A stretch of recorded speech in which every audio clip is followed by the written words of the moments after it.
Salut tout le monde, j'espère que vous allez bien et que vous portez bien. Comme on dit souvent, le mensonge prend l'ascenseur et la vérité l'escalier. Mais la vérité finit toujours par arriver sur le toit. Et là, c'est le cas pour le sujet dont je vais vous parler. Le projet HARP. Projet complotiste ou une réalité. Il y a de cela plusieurs mois, j'avais déjà fait une vidéo sur ce sujet. Et beaucoup de commentaires sous cette vidéo me prenaient pour un débile, un complot ou quelqu'un qui est complètement fou, il faudra enfermer à Sainte-Anne. Je vais vous montrer une vidéo. C'est une archive d'ITélé de 2014, non, ou 2010 ou 2009, 2010 je crois. Ça a 15 ans. À l'époque où il y avait encore de vrais journalistes, du moins des journalistes qui essayaient de chercher la vérité. L'extrait dure 8 minutes et on se retrouve juste après. À tout à l'heure. Bonjour à tous. L'armée américaine chercherait-elle un moyen de contrôler le climat? C'est la question qu'on se pose aujourd'hui dans e-reportage. Contrôler le climat en déclenchant par exemple des cyclones ou en provoquant des sécheresses. L'idée paraît farfelue et pourtant, en plein Alaska, l'armée américaine développe depuis plusieurs années un programme de recherche scientifique et militaire sur l'ionosphère. Alors fantasme ou réalité, voici l'enquête d'Audrey Avram sur un récit d'Adrien Pinon. Et si un jour nous pouvions contrôler le climat? Nous sommes en Alaska, au milieu des glaces. Derrière ces grilles, sur plus de 20 hectares, se trouve une base de l'armée américaine. De loin, on distingue une forêt d'antennes de plus de 20 mètres de haut. Il y en a plus de 80. Officiellement, cette base abrite un programme de recherche scientifique et militaire sur l'ionosphère, l'une des couches de l'atmosphère. Nom de code, HARP. Un nom qui suscite de nombreuses rumeurs et interrogations depuis des années. On pense généralement que les Américains y étudient le contrôle des communications, voire des phénomènes climatiques. Nick Begich est chercheur, cela fait 15 ans qu'il tente d'en savoir plus sur les expériences menées au cœur de l'Alaska. Après plusieurs années d'enquête, il est arrivé à rentrer en contact avec l'un des concepteurs du projet HARP, le physicien Bernard Island, qui veut lui donner accès à des données confidentielles.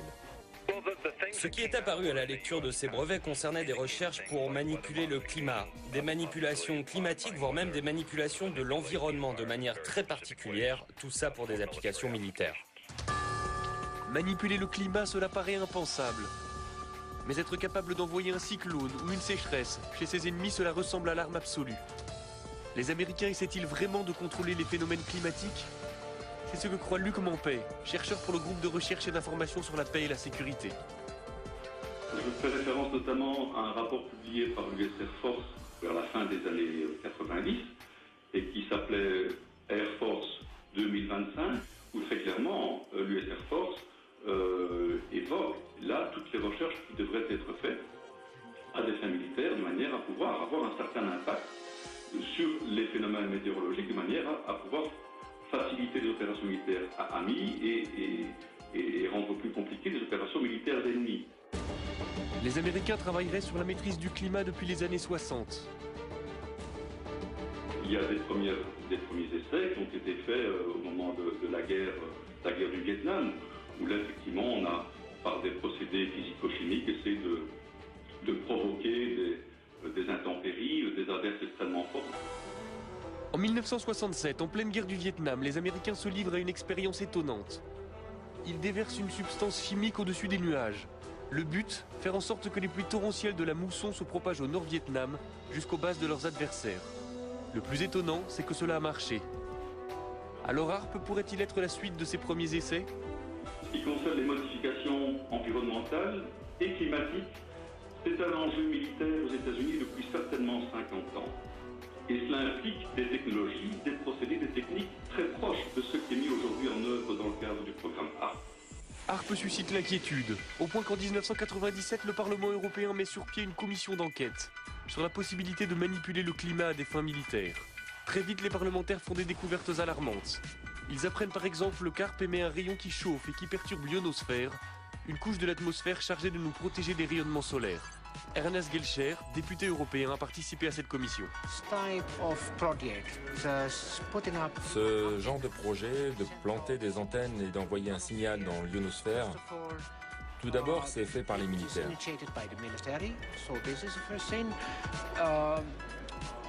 Ils ne savent même pas quel impact ces expériences pourraient avoir.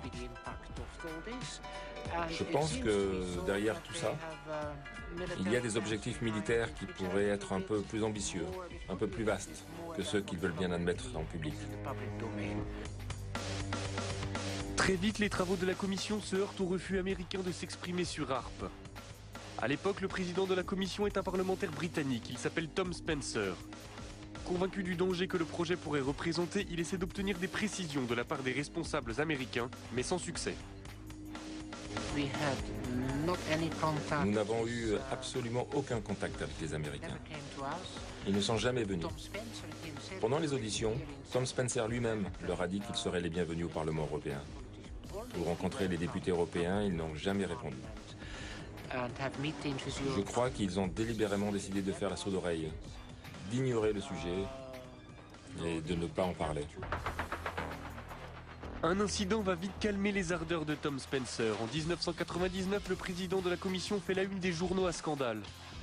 Il a été interpellé par la douane à l'aéroport de Londres. En fouillant sa valise, les douaniers ont découvert une vidéo pornographique gay et quelques grammes de cannabis. La carrière politique du député est brisée, la commission déstabilisée. Nick Begich a gardé le contact avec l'ancien député. He was approached by our State Department on a couple of occasions, as well as every member. Il a été approché par les autorités américaines plusieurs fois, comme tous les membres du comité. He refused. In fact, he overrode On lui a demandé de ne pas organiser ses auditions.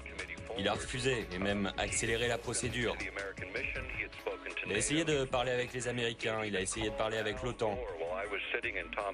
Un jour, il a même appelé Al Gore devant moi. Ils étaient amis depuis des années et Al Gore a refusé de le prendre au téléphone de la Maison Blanche. Il était vice-président à l'époque.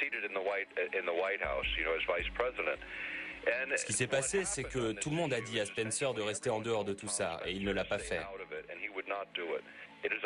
C'est regrettable car nous avons perdu un champion sur ce problème.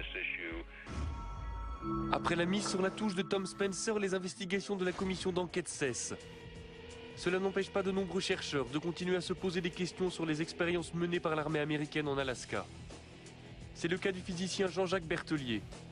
Son laboratoire est en contact direct avec Demeter, un satellite doté de nombreux instruments de mesure qui passe régulièrement au-dessus de la base américaine.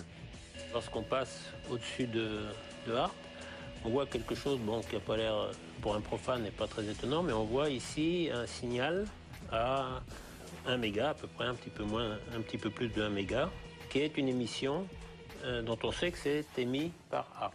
Donc vous voyez bien que dans le milieu naturel, il n'y a pas ce genre d'émission.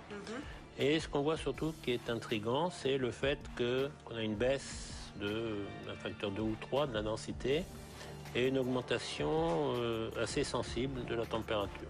Ce qui montre que HAARP arrive à modifier quand même assez profondément l'ionosphère. Ainsi, le projet HAARP fonctionne et son rayon peut modifier l'ionosphère. Mais il n'y a pas de preuve formelle que l'objectif est de pouvoir manipuler le climat à des fins militaires. Pourtant, le docteur Begich est persuadé que l'armée américaine possède une arme d'une puissance sans précédent. On va continuer à parler de ce projet pour sensibiliser le public et pour convaincre les politiques de prendre les choses en main. Pour nos libertés, pour nos vies privées, personne ne peut l'ignorer. HAARP, c'est l'une des pièces d'un puzzle très complexe. Le silence de l'armée américaine alimente les peurs et les fantasmes. Personne ne sait si les militaires essaient effectivement de contrôler les phénomènes météorologiques. Mais il est certain que les expériences qui sont menées dans les neiges de l'Alaska perturbent le ciel au-dessus de nos têtes. Des expériences dont nous ne connaîtrons les conséquences que dans quelques années. Voilà donc pour cet étrange programme de l'armée américaine qui peut... Alors, complot-plot ou triste réalité? Quand on voit ce qui se passe ces dernières années, notamment le dernier en date, ce qui s'est passé à Valence. Les victimes, on les dénombre à peu près à plus de 300 pour le moment. Les recherches ne sont pas finies. À Valence, ça a soufflé. Il y a eu des pointes à plus de 300 km/h.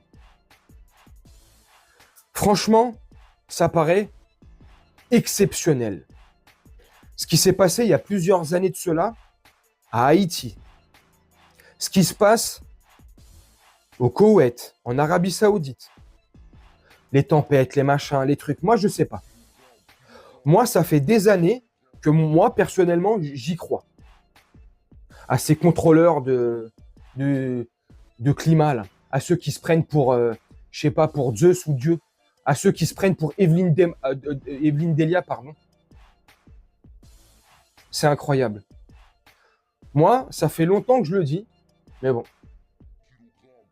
Je comprends ceux qui veulent pas y croire, parce que c'est quand même dingue de se dire, il y a un groupe d'individus sur cette planète qui sont prêts à tout pour nous contrôler, pour se faire de l'oseille. C'est ouf, c'est fou. Et à un moment donné, vous avez vu dans le reportage, qu'est-ce que le mec dit? Dans le futur, ils sont en 2010. Dans le futur, pour gagner des guerres, mettre des États à genoux, tu vois? Moi, je dis ça, je dis rien. Dites-moi ce que vous en pensez en commentaire. Bien sûr, pour ceux qui veulent commenter, le sujet est sensible. Donc, si vous voulez pas commenter, ne commentez pas. Et pour ceux qui veulent, n'hésitez surtout pas à me dire ce que vous en pensez. Vous y croyez ou vous y croyez pas? Est-ce que tout ce qui se passe depuis des décennies, hein, depuis des années, est-ce que ce n'est juste à cause du changement climatique, voilà, ou c'est parce que l'homme se prend pour Dieu et joue un peu trop avec le climat, et si ça continue comme ça va être cataclysmique ces prochaines années. Dites-moi ce que vous en pensez. Moi, je vais vous laisser là-dessus, faire un petit montage tranquillement. Et puis, on se retrouve, nous, bientôt pour une prochaine vidéo. Je vous souhaite une très bonne journée, une très bonne soirée ou une très bonne nuit.